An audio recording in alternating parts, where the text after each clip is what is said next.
अस्सलाम वालेकुम। फखर न्यूज़ के साथ मैं हूँ सादिया बतूल। सबसे पहले शामिल करेंगे आज की अहम खबरें।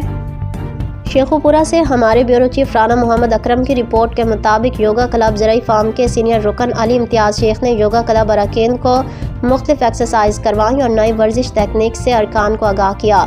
इस मौके पर राना वजीर अली एडवोकेट चौधरी शफकत अली जट कजर, राना मोहम्मद शफीक, हाजी आरिफ गुरु, राना मोहम्मद अकरम, मोहम्मद हुसैन जट, प्रोफेसर दाऊद अहमद, मलिक जुल्फ़िकार अवान, राना आबिद, अमजद रंधावा, हाजी राना शाहिद, हाजी मोहम्मद रफ़ीक, हाजी गुलाम मोहम्मद, हाफिज़ शहबाज गुराया, मियाँ खलील लियाकत चीमा, रियाज हिंजरा, राय फारूक, मियासत, डॉक्टर मंसूर अहमद, मुस्तफ़ा बाजवा और दीगर मौजूद थे।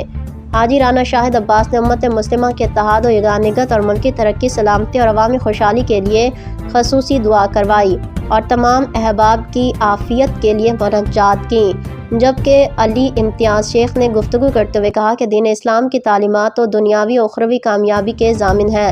अगर हमारा रहन सहन, खाना पीना और दीगर अमूर मजहबी इक़दार के मुताबिक हों तो जुमदा माशरती नाहमवारियों और ख़राबियों और मुश्किलात से छुटकारा पाया जा सकता है।